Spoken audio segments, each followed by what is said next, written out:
Hello, Rushback here again, and today I'm giving you my gun review of the Galil assault rifle in Call of Duty Black Ops. The Galil was originally produced in Israel in 1972 and is still produced today, and it's actually used by 25 different countries even today. This basically means the Galil is one of the most modern weapons in all of Call of Duty Black Ops. The Galil is a 3-bullet kill to the chest at close range, and actually a 2-bullet kill to the head, whilst being a 4-bullet kill long range to the chest and a 3-bullet kill to the head. This puts it right in line with the rest of the fully automatic assault rifles in its class, so on paper, already the Galil sounds like a very exciting prospect. However, in terms of fire rate, the Galil really lets itself down. At 750 RPM, it's one of the slowest fully automatic assault rifles. With an aim down sight time of 0.25 seconds, the Galil really has redeemed itself, as this is one of the fastest in all of the fully automatic assault rifles.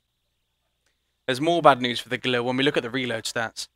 With a 2.8 second reload time as standard and a 1.6 reload time with dual mags, the Galil is officially the slowest reloading fully automatic assault rifle, and this can be a major put-off for many users. However, once again the Galil will come fighting back in the next section where we look at the bullet clip size. With 35 bullets in a standard clip, and 50 with extended mags, the Galil has the highest capacity magazine of all the assault rifles. At this point the Galil really is shaping it to be a very successful gun. Despite having a very slow reload time and one of the slowest rates of fire, with a 50 bullet clip it really has redeemed itself. So with this in mind, let's move on to the recoil. Recoil falls into two forms of category, either sporadic or predictable. Sporadic is when you can't really predict where the recoil is going to be, and predictable is when you can really understand the recoil.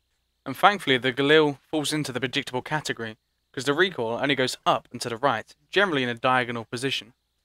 Now this may sound bad to many people, however, when you can predict where the recoil is going to be, you can compensate, and if you use this gun enough, the recoil would not be an issue to anyone. Taking everything previously stated into consideration then, let's talk about how we should be using this gun. So basically what I'm trying to say is whether to use this gun in a defensive or attacking manner, and straight away I'm going to say defensive. This is purely because with a 750 RPM fire rate, this is not going to be a strong close range against something like a FAMAS or a 74U. Because the Galil is a consistent 2 to 4 bullet kill, using it at a mid to long range really shouldn't matter and shouldn't really make much of a difference. So my personal recommendations really are to keep your distance with this gun and try and play a supportive role. Naturally, because the Galil has high power, it can be used close range, however every single one of your bullets has to hit because of its low fire rate. And if you're in the situation where you're in a 1v1 situation, close range against a FAMAS or a 74U, you will lose the vast majority of the time. So once again, try and keep your distance. With this in mind, let's move on to my recommended game modes.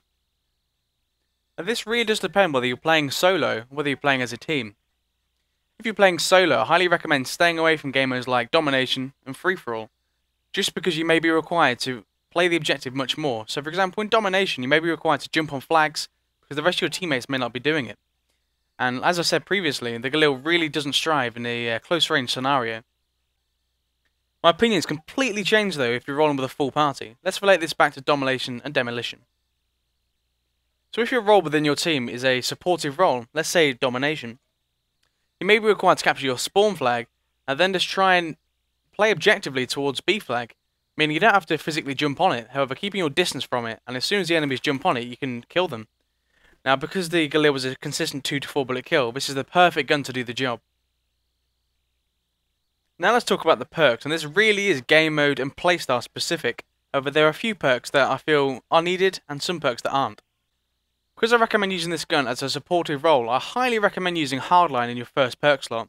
This is purely because all the others don't really matter, and considering you're playing a supportive role, if you can get some high kill streaks up in the air, this is also playing a supportive role. So Hardline is my recommended choice for perk slot 1. The second perk slot is an interesting one because there are many very powerful perks here. However, sleight of hand isn't really necessary because if you're rolling with extended mags, you have 50 bullets in one clip, and because it has a slow fire rate, you really shouldn't be running out of ammo that quickly. Now my recommendations, as you're playing a supportive role, would probably be hardened. This basically means you'll be able to shoot through surfaces with ease, and naturally, with the pro variation, if you get shot, you won't flinch, meaning more of your bullets will be on target. The third and final perk slot really is quite redundant because none of these perks offer that many advantages for when you're playing a supportive role. So as always, I would like to run with Ninja here. This is purely because the enemy won't hear your footsteps and you will be a harder target to spot. Naturally, you won't be able to hear your own footsteps if you're rolling with Turtle Beaches, Tritons, or maybe even Astros. So you'll be able to hear the enemy's footsteps louder, and you'll be able to hear enemy reloads and callouts, making you a much more rounded player. An area we haven't really touched on yet are the attachments. Now we have the standard array of attachments in the assault rifle classes. We have no attachment, extended mags, dual mags, a silencer, infrared scope, ACOG scope, reflex scope, and finally the red dot sight. The default iron sights on this gun are one of the best in my opinion of all the assault rifles. This basically means sights like the infrared scope, red dot sight, and even reflex are not really needed. However, they're there for people who don't like to use them. Let's start with the red dot sight. Now the red dot sight, as with all the guns, makes recoil much more manageable. Therefore, if you're struggling with the recoil, or you don't even like the iron sights, the red dot sight's always a good way to go. Next is the reflex scope. Now this offers the same benefits as the red dot because it's easier to control and it's good for those people who don't like the iron sights. However, because it's more bulky than the red dot, it obstructs your view slightly more.